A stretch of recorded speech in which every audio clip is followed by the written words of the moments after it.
नमस्कार, बहुत स्वागत है आप सभी का। आप देख रहे हैं न्यूज 24 और आज आपके साथ हम एक ऐसी शख्सियत से रूबरू उनको कराने जा रहे हैं जो इन दिनों बड़े चर्चाओं में रहते हैं। सनातन की रक्षा का बीड़ा इन्होंने उठा रखा है, लगातार बहुत ही कम उम्र से इस काम में लगे हुए हैं, विवादों में भी रहते हैं, तंज भी कसे जाते हैं, कुछ बयान इनके वायरल भी हो जाते हैं, लेकिन ये अपने काम को लेकर के बिल्कुल निरंतर अडिग बने हुए हैं।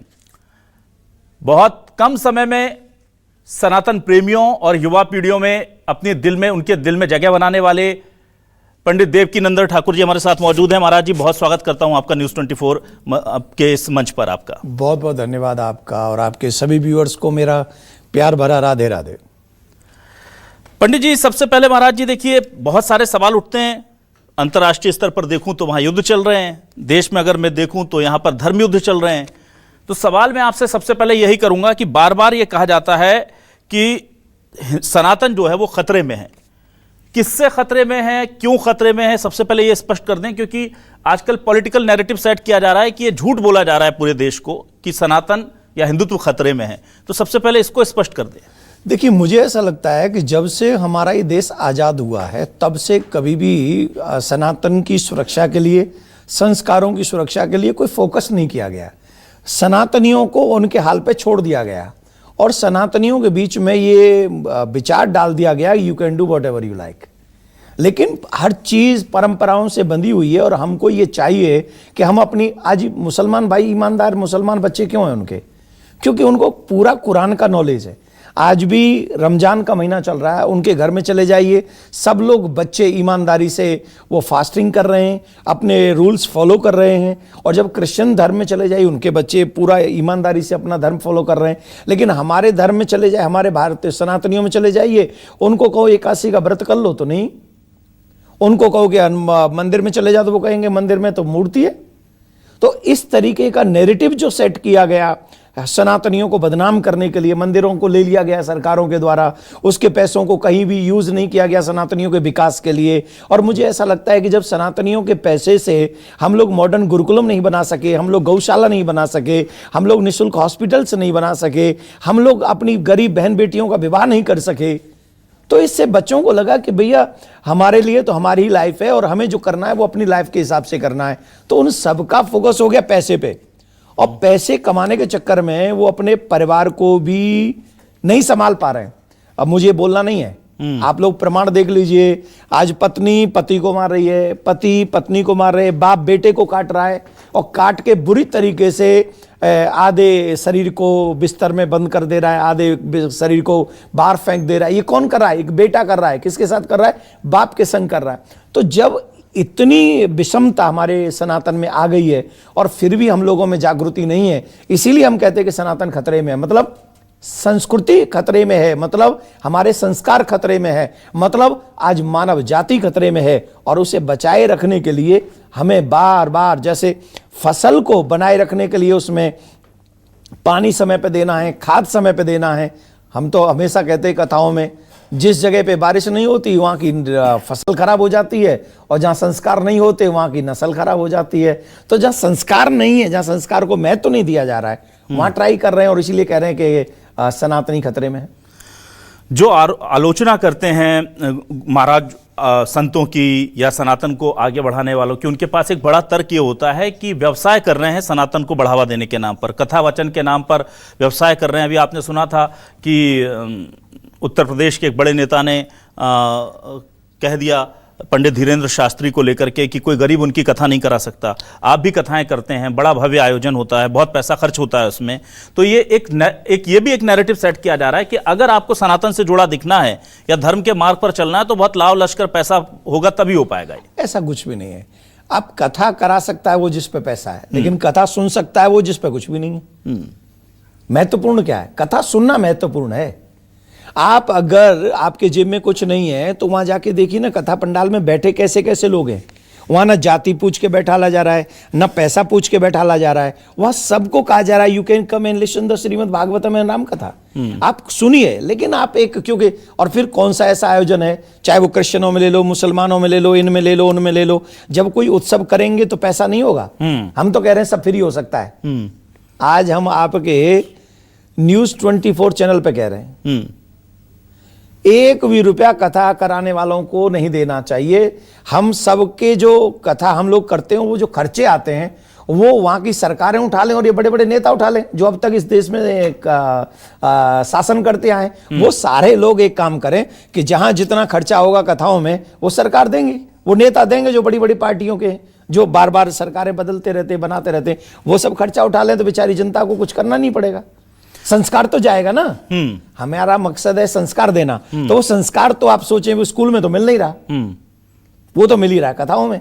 तो इसके लिए बहुत ज्यादा जरूरी है कि जब पंडाल लगते हैं, कथाएं होती हैं, माइक लगता है, लाइट लगती है, कैमरे लगते हैं, लोग लगते हैं, उसमें खर्चा होता है। तो इसमें इतना उसे बड़ा चढ़ा के बोलना नहीं चाहिए किसी को भी। आपने कहा कि कथाओं में सभी लोग एक साथ बैठे होते हैं, जाति पूछकर आप नहीं बैठाते किसी को, सबको प्रसाद भी एक साथ देते हैं, कोई दिक्कत नहीं। लेकिन देश में एक बहुत बड़ी लहर ऐसी चली है जिसमें अगड़े वर्सेस पिछड़े की लड़ाई खड़ी करने की कोशिश की जा रही है, साजिश रची जा रही है।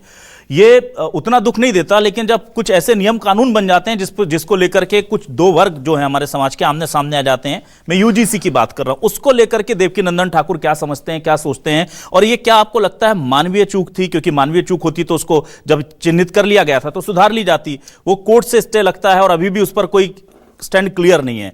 तो अगड़े पिछड़े की जिस लड़ाई को या हिंदुओं को एक करने की जो आप लड़ाई लड़ रहे हैं, उसमें जब शासन के स्तर पर इस तरह की चीजें सामने आ जाएंगी तो आप कहां तक कामयाब होंगे और इसके पीछे मंशा क्या लगती है आपको? देखिए, बोलना तो मुझे बहुत कुछ है जी, पर बोला नहीं है। और बोल इसलिए नहीं रहा हूं क्योंकि मैं नहीं चाहता हूं कि सनातनी आपस में बटें। और जब क्योंकि हमारे ही लोगों के द्वारा ये कहा गया है, बटेंगे तो कटेंगे, एक रहेंगे तो सेफ रहेंगे। और जब ऐसे रूल रेगुलेशन कहीं बीच में आ जाएंगे तो हमें कोई भी, सत्ता में आप हो, मैं हूं, कोई भी हो, मेरे विचार के हों, आपके विचार के हों, उन सबको ईमानदारी से एक काम करना चाहिए जिससे हम सब सनातनियों का हित हो, किसी का भी अहित न हो। सत्ता का मतलब है जो शासक है, जो उन जगहों पर बैठे हैं, वो एज ए पेरेंट्स वर्क करते हैं। और जो प्रजा है, क्योंकि हमारे यहाँ कहते हैं जो राजा वही बेस्ट है जो प्रजा का पुत्रवत पालन करता है, शास्त्र तो यही सिखाते हैं। तो जो राजा हैं, जो आज 5 साल के लिए 10 साल के जो भी बैठे हैं, उन सबको ये चाहिए कि हम वो रूल रेगुलेशन बना के चले जाएं जिससे सनातनी एकजुट हो जाए, सब सनातनी एकजुट हो। दूसरा, ये देश अखंड बना रहे, ये सनातनियों की संस्कृति अखंड बनी रहे। तो ऐसे रूल बनने चाहिए, ना कि जहां जातिवाद में, और जो जातिवाद का कांड करते हैं ना वही लोग करते हैं जिनको एक एक जाति का नेता बनना है। जिन्हें एक जाति का नेता बनना है वो हम जैसों को गाली भी दे लेंगे। अब हम कर रहे हैं बात जोड़ने की, उनकी नजर में हम बुरे क्यों? बुरे बोले हम तो चाहते हैं हम एक जाति का नेता बन जाएं और ये हम इन सबको इकट्ठा कर रहा है, तो हम तो बुरे हो गए। हम गाली खा रहे हैं, हम अपने प्रति अपमान भी सह रहे हैं कि चलो, लेकिन सह किसके लिए रहे? सनातनियों के लिए सह रहे हैं। कहीं भी चले जाओ दुनिया में, सनातनियों की सुरक्षा होनी चाहिए, ऐसे रूल रेगुलेशन बनने चाहिए। मैं इस पे ज्यादा इसलिए नहीं बोल रहा हूं क्योंकि मैं नहीं चाहता हूं कि बटे कोई, हमें एकजुट रहना चाहिए, रूल रेगुलेशन भी एकजुटता के ही बनने चाहिए। इसके अलावा अगर बात की जाए तो एक बड़ा मसला था जो अभी देश में सुर्खियां बना, वो था अभिमुक्तेश्वरानंद जी का, जो शंकराचार्य हमारे रहे हैं, उनको लेकर के संत समाज 2 गुटों में बटा नजर आया। और मैं हमेशा देखता हूं कि जब भी मैंने ये बात कोट भी की है अपने कई कार्यक्रमों में कि अगर किसी डॉक्टर पर हमला होता है तो सारे देश के डॉक्टर एक हो जाते हैं, अगर किसी वकील पर हमला होता है तो पूरे देश के वकील एक हो जाते हैं, लेकिन किसी साधु संत शंकराचार्य पर हमला होता है तो सबसे पहले विरोध की आवाज साधु संतों के खेमे से ही उठती है। तो हम आप लोग जब खुद एकजुट नहीं है, जब खुद एक नहीं है तो पूरे देश को क्या एक करेंगे? जब खुद बटे हुए हैं तो पूरे देश को कैसे बटे हुए टुकड़ों को एक साथ जोड़ेंगे? ये मेरा सवाल भी है और सनातनी व्यक्ति होने के नाते मेरा दर्द भी है। इसका जरा निवारण कीजिए महाराज। मेरा कोई वक्तव्य सुना है इस विषय पे कभी आपने? लेकिन कई साधु संतों ने उनके खिलाफ दिए, कई ने आपने मेरा वक्तव्य सुना है? नहीं सुना। रीजन,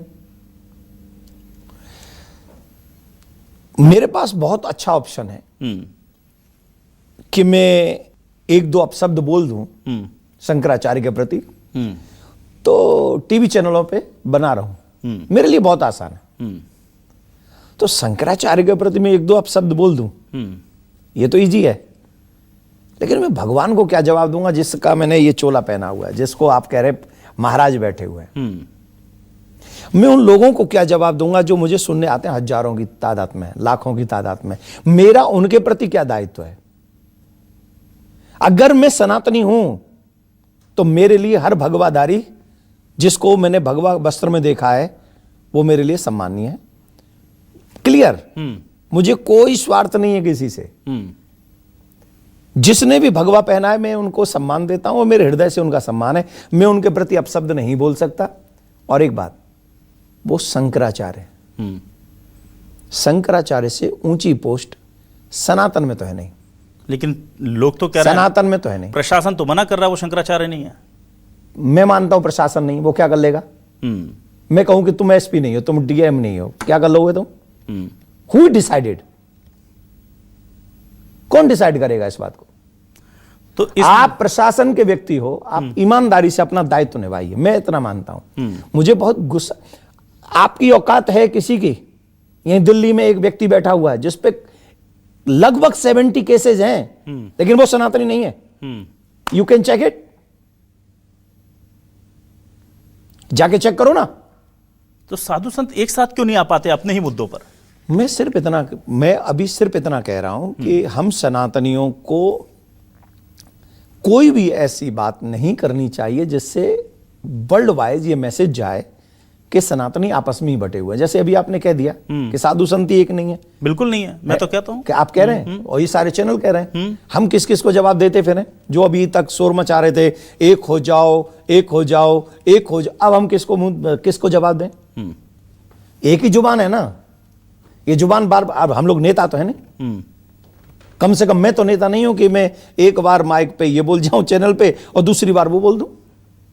मैं तो आज भी इसी स्टैंड के साथ खड़ा हूं कि सनातनी एक होने चाहिए और सनातनियों को शंकराचार्य के पद की गरिमा करनी चाहिए, चाहे वो कोई भी क्यों ना हो। मैं भी हूं तो मुझे भी गरिमा करनी चाहिए। मैं गरिमा आज भी कर रहा हूं और मैं हमेशा करूंगा, और इसलिए करूंगा, मुझे संसार में किसी को जवाब नहीं देना। हो सकता है इसके बाद 2-4 लोग मुझे नफरत करें, हो सकता है इसके बाद 2-4 लोग मुझे गाली दें, आई डोंट केयर। मुझे भगवान को जवाब देना है और भगवान को जवाब देते समय मैं याद रखूंगा कि मेरे लिए हृदय में शंकराचार्य सर्वोपरि। अच्छा, विवादों में आप बहुत रहते हैं, आपको कभी ऐसा डर नहीं लगता कि कुछ आपके साथ अनहोनी हो जाए? करेगा क्या कोई? मार देगा। तो नैनम छिदंती शस्त्राणी नैनम दहति पावक। क्यों हुआ ना, एक व्यक्ति था जो कन्वर्ट होकर के हिंदू हुआ जी, और उसके साथ क्या हुआ? गला काट दिया गया उसका जी। तो ये हो रहा है ना। तो मुझे तो धमकी भी मिली है, वही मैं जानना चाहता हूं। तो आपको एक और बात बताऊं मैं जी, ये क्या है, आजकल थोड़ा इन सब बातों को बोल के ऐसा लगता है जैसे हम लोग पब्लिक से वो लेना चाहते, क्या बोलते हैं? सिंपैथी। हाँ, एग्जैक्टली। इसलिए मैंने नहीं बोला। मैं आपके चैनल पे कसम खा के कहता हूं, मैंने वो दृश्य देखा है अपनी आंखों के आगे। एक व्यक्ति ने मेरी गाड़ी के आगे अपनी गाड़ी क्रॉस की और यूं पिस्टल निकाल के मेरी गाड़ी के सामने आ गया। शुक्र है उस ड्राइवर का, सारथी का, कि उसने मेरी गाड़ी को जैसे तैसे भगाया और आज मैं आपके साथ इंटरव्यू दे रहा हूं। अगर वो उतनी देर, मतलब चंद सेकंड भी अगर वो गड़बड़ी करता तो शायद मैं इंटरव्यू देने लायक नहीं बचता। शायद इतना डर जाता कि मैं कभी नहीं आता। लेकिन मुझे ऐसा लगता है कि धर्म की रक्षा के लिए, अगर सनातन की रक्षा अगर आप चाहते हो, अगर आप चाहते हो कि ईमानदारी से आप अपने धर्म के लिए काम करो, उसके बाद भी अगर आपका शरीर जाता है, शरीर छूट जाता है, तो मुझे लगता है कि 100 साल जीकर अपने लिए उससे ज्यादा महत्वपूर्ण है कि 50 साल आप जियो और अपने धर्म की रक्षा के लिए जियो। तो महत्वपूर्ण ये नहीं है कि आप कितना जिए, महत्वपूर्ण ये है कि आप कैसे जिए। तो धर्मो रक्षति रक्षिता हम सिर्फ माइक पे कथा में ही ना कहें। धर्मो रक्षति रक्षिता, इफ आई एम एबल, अगर मैं उस लायक हूं तो मुझे चाहिए कि मैं अपने धर्म की रक्षा करूं। तो लोग, तो मुझे धमकियां भी आई हैं, लोगों ने मुझे मारने की कोशिश भी की है, लोगों ने मुझे बदनाम करने की भी कोशिश करते हैं, लेकिन इन सब चीजों से डरना नहीं है। कैरी ऑन, चरे वेती चरे वेती। वेद कहता है तुम रुको नहीं, तुम चलते रहो, तुम बढ़ते रहो, तुम आगे बढ़ो, तो निश्चित तुम्हारी उस एम को सफलता मिलेगी जो हम चाहते हैं। चाहे वो सनातन बोर्ड हो, चाहे वो कृष्ण भूमि हो, चाहे वो गौ रक्षा हो, चाहे आने वाली पीढ़ी की सुरक्षा हो, ये तो हम सब चाहते हैं, तो होगा। देवकीनंदन ठाकुर जी, जब शुरू में मैं देखता हूं, जब आप कथा करते थे तो आपके पंडाल में जो हजारों लोग होते थे उसमें ज्यादातर बुजुर्ग लोग होते थे। अब मैं देख रहा हूं कि यूथ भी धीरे धीरे कहीं ना कहीं सनातन से जुड़ रहा है और आप भी उसके लिए एक बड़ी पहल कर रहे हैं। सनातनी क्रिकेट लीग आप कर रहे हैं, टूर्नामेंट्स करवा रहे हैं। ये क्या है सनातनी क्रिकेट लीग और इसकी जरूरत क्यों पड़ी? देश में इतने सारे मैचेस चल रहे हैं, आईपीएल चल रहा है, रणजी चल रहा है, वर्ल्ड कप चल रहा है, T20 चल रहे हैं, आपको एक अलग लीग बनाने की, एक टूर्नामेंट बनाने की जरूरत क्यों पड़ी? नहीं, अलग बनाने की नहीं है, मेरा उद्देश्य है उन बच्चों तक पहुंचना। आज इस बात को समझने के लिए सबसे पहले तो आप ये समझिए कि आप देखेंगे कि हमारे बच्चे परिवारों से कट रहे हैं, आप ये देखेंगे कि हमारे बच्चे संस्कार विहीन हो रहे हैं, और उसके पीछे रीजन ये है कि वो अपने गोल के पीछे भाग रहे हैं। उनका गोल है पैसा कमाना, उनका गोल है अपना पार्टनर सेलेक्ट करना और अपने आराम से, और इस चक्कर में वो अपने माता पिता के प्रति भी दायित्वशील नहीं है। उन्हें सिर्फ 2-3 चीजें चाहिए, पैसा, पार्टनर और इंजॉयमेंट। तो आज वो धर्म से भी बहुत बड़ी संख्या में अलग हैं। तो अब क्या किया जाए कि उनसे उनकी भाषा में बात की जाए। तो क्रिकेट पूरी दुनिया में, भारत में सबसे ज्यादा देखने जाने वाला मैच क्रिकेट, अगर कोई गेम है तो क्रिकेट है। तो उन बच्चों को क्रिकेट का मंच देके, जो गांव के हैं, गली के हैं, क्रिकेट ऐसा गेम है जो गली में भी खेला जाता है, गांव में भी खेला जाता है, शहरों में एक कमरे के भीतर भी खेला जाता है।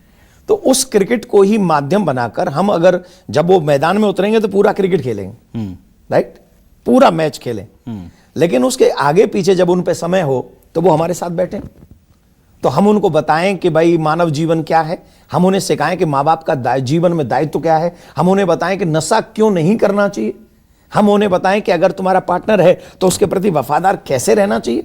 राम जी ने यही तो किया था जिसको आज हम आज पूज रहे हैं। तो वो जो चीजें जिससे परिवार से कट रहे हैं, जब तक वो मैच खेलेंगे तब तक वो खिलाड़ी हैं, और जब वो मैच के बाद आ जाएंगे शाम को सुबह, तब वो हमारे सनातनी हैं। तो हम अपना गुरु होने का दायित्व वहां निभाएंगे। जब वो मैच खत्म हो जाएंगे तब वो जो हमारे पास में आ जाएंगे तो हम उनको वो चीजें सिखाएंगे, नशे से दूर रहो, परिवार के क्लोज रहो और अपने जीवन को ईमानदारी से जियो। तो इसके लिए ये एम मन में आया, और इस मन को देखकर, इस भाव को देखकर कि उनकी भाषा में ये चीजें शुरू की जाएं। तो man of the match, man of the series में एक गाड़ी है, अरे वाह, और जो ज्यादा विकेट, ज्यादा रन बनाएंगे उनको एक बाइक है, और जीतने वाली टीम को 31 लाख है। 31 लाख है, और जो सेकंड रनअप टीम रहेगी उसको 15 लाख है। और तो ये इतना बड़ा भव्य आयोजन आप कर रहे हैं, तो कैसे, क्योंकि अर्थ के बिना तो फिर ये सब होता नहीं है, तो कैसे पैसा आ रहा? भाई सबसे पहला सवाल तो ये आएगा, महाराज जी के पास पैसा इतना कहां से आ रहा है कि इतना भव्य आयोजन करा रहे हैं आप साल दर साल? इस बार मध्य प्रदेश के इंदौर में होने जा रहा है कार्यक्रम। मध्य प्रदेश के इंदौर, तारीख भी बताइए हमारे दर्शकों को। जवाहरलाल नेहरू स्टेडियम में ये मैच होने जा रहा है, जहां सचिन तेंदुलकर ने अपने 10,000 रन पूरे किए थे। वो एक ऐतिहासिक मैदान है। एक और बात बता दें, 12, 13, 14, 15 मार्च को ये अभी जो आने वाली है उसी में उत्सव शुरू हो जाएंगे। सोनी चैनल पे इसका लाइव होगा, भारत दर्शन ऐप पे, इसका OTT चैनल पे भी इसका लाइव होगा। मैं आपको बता दूं, इसमें एक और चीज, एक और खर्चा जोड़िए, ये जितनी भी टीमें टोटल टूर्नामेंट में रन बनाएंगी। कितनी टीम, कितनी है टोटल? 8 टीमें हैं। 15 मैच हैं जी। 15 मैच में 8 टीमें हैं, और 15 मैचों में जितना टोटल रन बनेगा तो एक रन पे 500 रुपए ये अर्न कीजिए। ओके, एक रन पे 500 रुपए, और टोटल टूर्नामेंट के जितने रन बनेंगे उसकी जितनी संख्या बढ़ेगी, वो सारा जो धन है वो समाज की सेवा में जाएगा। उनके लिए जो एसिड अटैक माताएं बहनें हैं, जिन पे एसिड अटैक हुआ है, अगर वो परेशान है तो उनके लिए सहायता में जाएगा। जो बच्चियां पढ़ना चाहती हैं उनकी सहायता में जाएगा। जिन बच्चियों को, अभी मेरे पास 1-2 कॉल आए हैं जिनको कैंसर है, अभी मेरे यहां आने से पहले ही, बहुत जरूरी, तो उनके इलाज में हम लोग काम करेंगे। तो जो समाज का सेवा, सपोज 5,000 टोटल रन बने पूरे टूर्नामेंट में, तो उसकी अमाउंट राशि हो जाएगी 50 लाख, और वो 50 लाख जो है टोटली समाज की सेवा में हम लोग लगाएंगे। तो इससे क्या होगा, बच्चों को एक मंच मिलेगा, और उन बच्चों को जो आज सेल्फिश होते जा रहा है, आज समाज हमारा सेल्फिश हो रहा है, आज समाज मी एंड माई फैमिली के साथ जी रहा है, लेकिन उस समाज को एक और चीज हमें बतानी है, वो ये है कि ये भगवान जितना भी हमको दे रहा है वो मेरे लिए नहीं है, सिर्फ मेरे परिवार के लिए नहीं है। वसुधैव कुटुंबकम सिर्फ गीता में पढ़ो नहीं, उसे जियो। तो ऐसे भी लोग हैं जो हमारी और आशा भरी नजरों से देख रहे हैं, जिनको जरूरत है पर उनके पास संसाधन नहीं है। तो हम ये व्यवस्था करना चाह रहे हैं, तो उनको बांट कर, उनको देकर, वो जब युवा बच्चे, कोई 20 साल का, कोई 18 साल का, जब ये अपने हाथों से उन माता बहनों की सहायता करेगा तो उसमें बचपन से परोपकार की भावना आ जाएगी। और शास्त्र क्या कहते हैं, सबसे बड़ा धर्म क्या है? परोपकाराय पुण्याय पापाय पर पीड़नम, परहित सरिस धर्म नहीं भाई, पर पीड़ा सम नहीं अधमाई। परोपकार ही सबसे बड़ा धर्म है। तो 2 चीजें मिली हमें यहाँ, प्रतिभा और सेवा।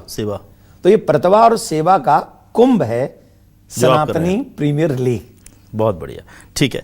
हाँ, तो आपने जो पूछा है व्यवस्था, हम पे इतना पैसा, हम पे पैसा नहीं है। समाज में कुछ अच्छे लोग हैं जो आप जैसे लोग हैं। अगर आपने सोच लिया कि मैं 2 रन का पैसा मैं दे दूंगा, तो 2 रन का पैसा आपने दे दिया। समाज में ऐसे बहुत अच्छे लोग हैं जो इसको करेंगे।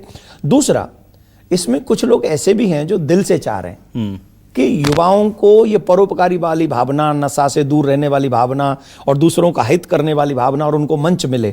तो कुछ अच्छे अच्छे लोग हैं जो 2-4 लोग हैं जो इसको सपोर्ट करना चाह रहे हैं। मैं तो आपके चैनल के माध्यम से भी कह रहा हूं कि अगर आप में से भी किसी का मन है कि आप भी चाहते हैं कि ऐसी गुड मुहिम से, अच्छी मुहिम से आप जुड़े, तो आप लोग जुड़िए। वो लोग जुड़ रहे हैं जिनकी वजह से ये इतना दिव्य आयोजन हो रहा है।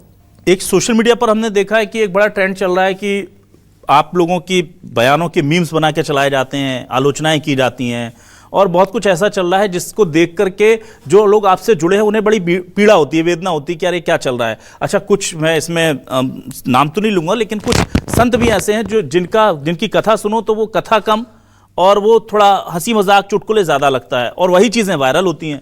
तो एक अलग सेट ऑफ थिंकिंग बन रहा है कि भाई ये जो कथा का पूरा है क्या, या मजबूरी है आपकी क्योंकि युवाओं को जोड़ना है तो मनोरंजन रखना है बीच में साथ साथ, ये उतना गंभीर संवाद, उतना गंभीर विमर्श अब नहीं समझते हैं लोग। तो ये आप इसको कैसे देखते हैं? क्या ये वक्त की डिमांड है कि हमें एंटरटेनिंग भी रखना है अपने धर्म की शिक्षा देते देते, और उस बीच में कई बार ऐसी बातें बोल जाते हैं कि जिसको लेकर के उनकी बुद्धि पर, उनके ज्ञान पर भी सवाल खड़े हो जाते हैं? देखिए, मैं इस बात पे ज़्यादा नहीं बात करूंगा। मैं सिर्फ इतना कहूँगा कि एक तो सबका कथा करने का अंदाज, नज़रिया अलग अलग है। मेरा नज़रिया यह है कि यूथ को जोड़ना है, संस्कारों को देना है, समाज को आगे बढ़ाना है, लेकिन उसके साथ साथ मुझे ये भी ध्यान रखना है कि समाज में मेरी ये इमेज रहे, उन्हें ये पता हो कि वो महाराज से कथा सुन रहे हैं। तो मैं उस प्रयास को अपने लेवल पे कह सकता हूं। मेरे द्वारा अगर कोई बात ऐसी हुई हो तो मैं उसके लिए क्षमा मांगता हूं, लेकिन इसके बावजूद भी अगर कोई मीम बनाता है, तो आजकल देखो सोशल मीडिया है, सबके हाथ में फोन है, अब उनको भी विचारों को कुछ ना कुछ चाहिए।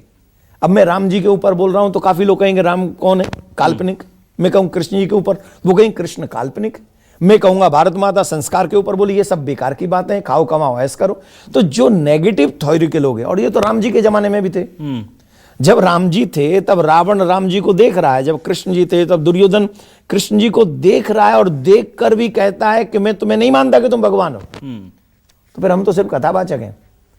तो पॉजिटिव और नेगेटिव ऑलवेज हमेशा रहे हैं, तो इनकी परवाह किए बगैर हम लोगों को किए जा तू जग में भलाई का काम, तो अपना भला काम करते रहो, समाज को जगाते रहो। ऐसे नहीं, आपने नेगेटिव लोगों की चर्चा की, यही वो चाहते हैं। पॉजिटिव लोगों की भी चर्चा करो ना। आप वृंदावन जाओ, आप वृंदावन में जाके देखो भीड़ कितनी है, आप वृंदावन में जाके देखो यूथ कितना है, आप वृंदावन में जाके देखो उस यूथ के माथे पे तिलक कितना है।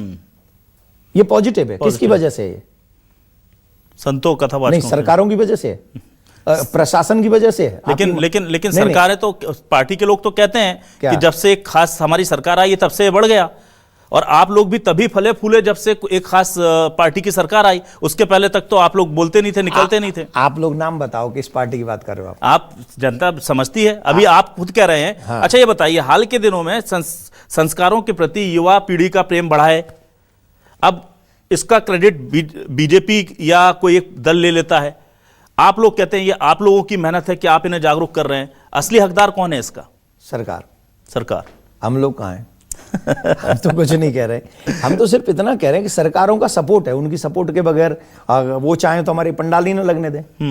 पहले ऐसा होता था क्या? दिक्कतें होती थी? मेरे साथ कभी नहीं हुआ, लेकिन आप हम पे ये ब्लेम मत करो कि जब से सरकारें आई हैं तब से हम ये काम कर रहे हैं। नहीं, हम तो पूछ रहे हैं क्योंकि वो भी क्रेडिट लेते हैं। दे दो ना, क्या बुराई है? उन्होंने भी सपोर्ट किया ही है ना हमको, कि पंडाल लगने दिए हैं और हमें प्रोग्राम करने दिए हैं, ये सपोर्ट है। मैं आपको एक बात बताता हूं, जिस समय 2012-13 में अखिलेश की सरकार थी,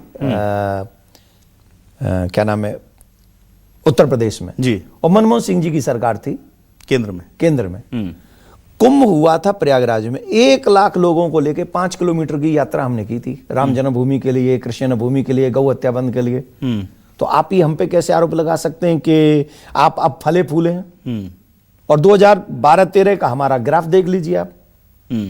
उस समय हम यूं जा रहे थे, उस समय भी हम धर्म का प्रचार कर रहे थे। गौ हत्या बंद हो उसकी बातें हम तब भी कर रहे थे। राम जन्मभूमि बने, राम जन्मभूमि की बातें उस समय कितने लोग कर रहे थे? हम तब भी कर रहे थे। कृष्ण जन्मभूमि की बात हम तब भी कर रहे थे और आज भी कर रहे हैं। जमुना स्वच्छ होनी चाहिए तब भी कर रहे थे, आज भी कर रहे हैं। तो हम कहां ये पार्टी को देख के, सरकार को देख के बदले? हम नहीं है। तो फिर ये माहौल कैसे? मैं वही कह रहा हूं ना, आप लड़ाई तब भी लड़ रहे थे, आप लड़ाई अब भी लड़ रहे हैं, पर अब यूथ जो मोटिवेट हुआ है या जो, क्योंकि इस बार नए साल पर हमने रिकॉर्ड देखा कि गोवा या ऐसे दूसरे पाश्चात्य केंद्रित जगह से ज्यादा मंदिरों में भीड़ रही और यूथ गया वहां पर, और यूथ की तादाद लगातार बढ़ रही है। तो ये कर कौन रहा है? आप कह रहे हैं आप तो शुरू से लड़ रहे हैं, शुरू में लोग साथ नहीं थे आपके। मैं मुंबई में शायद 21वीं और 22वीं बार कथा करके आया हूं अभी, और मुंबई में जो कथा होती है वो होती है 24 दिसंबर से लेके 31 दिसंबर तक। कै साल से? 20-21 साल से। और ये प्रोग्राम शुरू ही इस बात को लेके किया गया था कि हमें अपने बच्चों को होटल में जाने से रोकना है 31 को, और हमें अपने बच्चों को, if you don't believe my words you can check the channel, मैं आपको चैनल का नाम दे दूंगा, उस पे हर बार ये कथा लाइव आती है। अब जाके चेक कर ले, मतलब ऐसा ना हो कि महाराज जी जबरदस्ती अंधेरे है ना। तो उस चैनल पे आप चेक कर ले कि 24 तारीख से 31 तारीख तक महाराज जी दिसंबर में कहां जाते हैं? मुंबई। और मुंबई में जाके रात को 31 दिसंबर को 9 बजे से 2 बजे तक कार्यक्रम करते हैं। कभी सरकार, वहां की पुलिस नहीं करने देती, 12 साढ़े 12 बजे तक करते हैं। हर साल करते हैं, अभी भी करके आया हूं। तो ये मुहिम 20 साल की है, जिसे इस बार आप ये कह रहे हैं कि गोवा सूना पड़ा था, इस बार आप कह रहे हैं वो होटल सूने पड़े थे और वृंदावन भीड़ थी, काशी में भीड़ थी। वजह है, अगर आप जगाते रहोगे जगाते रहोगे जगाते रहोगे, एक दिन सनातनी जगेगा और वृंदावन में भीड़ होगी, मथुरा में भीड़ होगी, मथुरा में कृष्ण जन्मभूमि मंदिर बनेगा और गौ हत्या बंद होगी। लेकिन जगाना पड़ेगा कॉन्टिन्यूसली, बिना अपना प्रॉफिट देके। अगर मेरे जैसे व्यक्ति ये सोच लें कि इसमें प्रॉफिट मेरा कितना है और लॉस मेरा कितना है। हिंदुत्व का मतलब, सनातन का मतलब ये नहीं है कि मुझे कुछ मिल जाए तो हिंदुत्व जीत गया और मुझे नहीं मिला तो हिंदुत्व हार गया। आजकल प्रॉब्लम यही है। व्यक्तिगत लड़ाई हो गई है। नहीं, व्यक्तिगत नहीं हो गई है। हम लोग, कई लोगों, मैं सबकी बात नहीं कर रहा हूं, कई लोग आजकल जो नए नए आ रहे हैं वो इसलिए आ रहे हैं, किसी को एमएलए बनना है, किसी को एमपी बनना है, किसी को निगम पार्षद बनना है, किसी को कुछ करना है, छोटा छोटा पद चाहिए जिसकी वजह से उनको लगे कि हम, और जब वो बन जाते हैं और जब उनके अधिकार की बातें आ जाती हैं तब वो नहीं हो पाती हैं वो चीजें जो होनी चाहिए। तो हिंदुत्व तब नहीं जीतेगा जब आप जीत जाएंगे। हिंदुत्व तब जीतेगा जब आप जीत जाएं और तब हिंदुत्व की सुरक्षा करें, गौ हत्या बंद करें, जमुना जी सुरक्षित करें, मथुरा में जन्मभूमि बनाएं, सनातन बोर्ड बनाएं, मंदिरों को सुरक्षित करें, मंदिर सरकार से मुक्त करें, आने वाली पीढ़ी को सुरक्षित करें, उन्हें शिक्षा फ्री दे देना, हर चीज फ्री, सरकारें फ्री दे रही हैं। अगर इस भारत में अगर गवर्नमेंट फ्री देना चाहती है तो 2 चीजें फ्री देनी चाहिए। 2 चीजें फ्री दे सरकार, वो 2 चीजें कौन सी हैं? शिक्षा, बच्चा जितना पढ़ना चाहे, और एक चिकित्सा, स्वास्थ्य, जिसको जरूरत हो, उसमें पैसा ना लगे सरकार व्यक्ति का। ये 2 चीजें फ्री दे दीजिए आप, और बाकी के सब बंद कर दीजिए। देखिए फिर भारत विकास करता है कि नहीं करता है। आपको सनातन को बचाने के लिए ऐसे स्टेप लाने पड़ेंगे, ऐसे कानून लाने पड़ेंगे जिसकी वजह से न सिर्फ ये देश अखंड बना रहे, साथ में ये देश संस्कारी भी बना रहे। अच्छा, देवकीनंदन ठाकुर जी को क्या लगता है, क्या बड़े बड़े जो आप इतनी लंबे समय से डिमांड कर रहे हैं, चाहे वो गौ रक्षा की हो, चाहे वो यमुना साफ करने की हो, चाहे धर्म सनातन बोर्ड की हो, ये तमाम चीजें पूरी नहीं हो पा रही, क्या लग रहा है दबाव उतना बन पा रहा है, हो पाएगा, ये हो जाएगा? देखिए, मुझे इतना पता है कृष्ण जन्मभूमि मंदिर बनेगा, बनेगा ही बनेगा। और मैं जहां तक मानता हूं सनातन बोर्ड भी बनेगा, आज नहीं तो कल बनेगा। शायद धर्म, हमारे रामचरितमानस में कहा गया है, धीरज धर्म मित्र और नारी। धर्मवान व्यक्ति को धैर्यवान होना चाहिए। आज अगर हमने कोई स्टेप उठाया है, हमने कोई आवाज उठाई है, तो वो निष्फल नहीं है। परमात्मा ने इस ब्रह्मांड में उस चीज के लिए कोई ना कोई जगह बनाई है, तभी वो हमारे चित्त में आई है, तभी वो हमने उठाई है।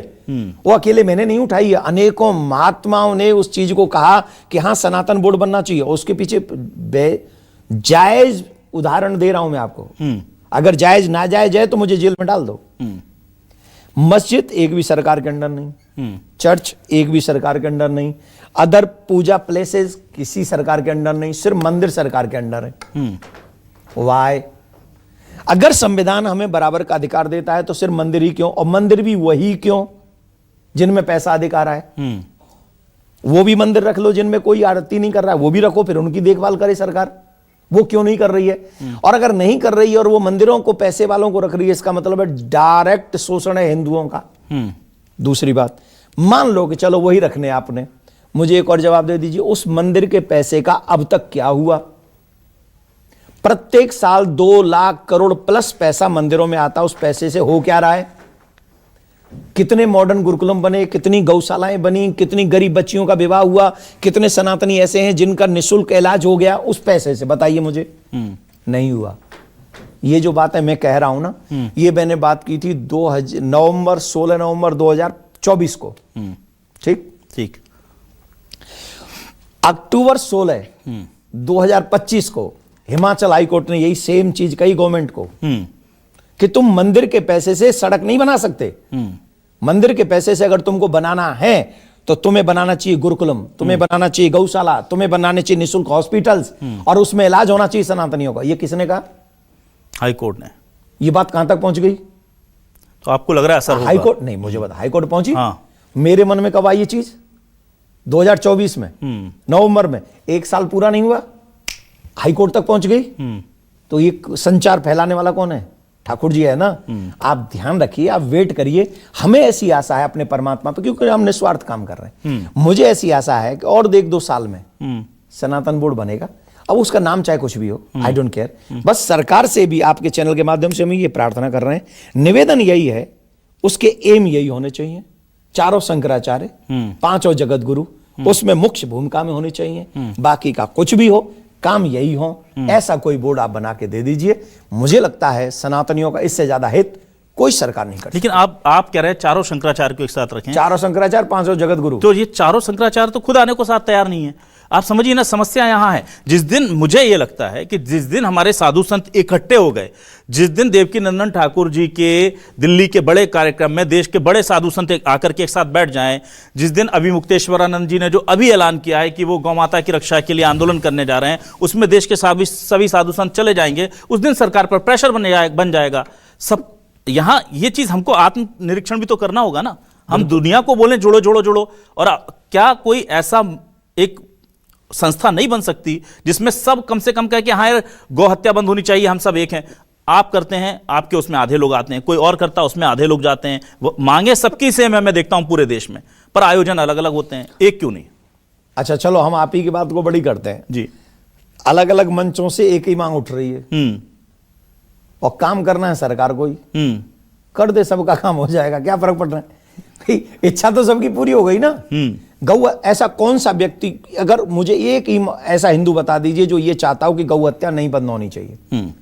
जिसने भी हिंदुआनी का दूध पिया है, हिंदू मां का दूध पिया है, वो सबसे पहला काम चाहेगा गौ हत्या बंद हो जाए। ये सबसे सटीक काम है। दूसरा, मंदिर मुक्त हो जाए सरकार से, ये दूसरा काम है। तीसरा, मेरी बहन बेटी पर किसी की कुदृष्टि न पड़े, मेरी बहन बेटी सुरक्षित रहें, ये तीसरा हिंदुओं का सबसे बड़ा काम है जी। चौथा, सदियों तक भी मेरे इस हिंदुस्तान को कोई और स्थान न बना सके, ऐसा अखंड भारत, इसका निर्माण करके ऐसे कानून बना के चले जाएं कि यहां पर राज्य करने वाले लोग तिलकधारी होंगे, भगवाधारी होंगे, कलाबाधारी होंगे, सनातनी होंगे, जो कभी किसी को बुरा तो नहीं करेंगे लेकिन अपना बुरा होने नहीं देंगे। ऐसी कंट्री का निर्माण जो व्यक्ति कर देगा वही सच्चा हिंदू होगा, और ये हर हिंदू की मांग है। आज हर सनातनी यही चाहता है, मैं भी यही चाहता हूं, दिल से चाहता हूं। आज मेरी अप्रोच तो वो है नहीं, मैं तो रूल बनाने वालों में हूं नहीं, मैं तो जन जागृति करने वालों में से हूं। तो आज मैंने थोड़ा सा ट्रैक चेंज कर लिया, मैं युवा बच्चों के बीच में जाके उन बच्चों को थोड़ा सनातन का पाठ पढ़ाऊंगा जो मेरे बस में है। जो मेरे बस में है मैं वो हर प्रयास करूंगा मरने से पहले। ठीक है, मैं अपने प्रयास रोकूंगा नहीं, पर हर हिंदू जो जहां जहां है उसको प्रयास जरूर करने चाहिए। सिर्फ मैं और मेरे लिए मत जियो यार, मी एंड माई कंट्री के लिए जियो, मी एंड माई रिलीजन के लिए जियो। और मैं तो कहूंगा बहुत जरूरी है, आज नहीं हुआ, अभी नहीं हुआ, फिर कभी नहीं होगा। चलिए देवकी नंदन ठाकुर जी, आपने न्यूज़ 24 को वक्त दिया और एक बहुत अच्छी आप आयोजन जो करने जा रहे हैं उसके लिए बहुत शुभकामनाएं आपको। आप भी कह दीजिए हमारे एसपीएल में सब भारत के लोग सपोर्ट भी करें। बिल्कुल। और जो मध्य प्रदेश इंदौर के आसपास में वो सब लोग आप बोलिए, आपके चैनल के लोग। मेरे सारे दर्शक मध्य प्रदेश छत्तीसगढ़ के जुड़े हुए हैं और इंदौर में जाहिर सी बात है मैं जानता हूं, चूंकि हमने मध्य प्रदेश की टीम को नाम भी आपने हमारे दिल को छूने वाला दिया है, रानी अहिल्याबाई के नाम पर दिया है, तो हमारी उस टीम को सपोर्ट करने के लिए और इसके आपके इस आयोजन को सपोर्ट करने के लिए बहुत वहां पर लोग पहुंचेंगे, मुझे पूरी उम्मीद है। और आप जो एक अच्छी मंशा के साथ आगे बढ़ा रहे हैं, सनातन का ध्वज लेकर के आप आगे बढ़ रहे हैं, उस काम के लिए भी आपको बहुत शुभकामनाएं। बहुत बहुत धन्यवाद आपका न्यूज़ 24।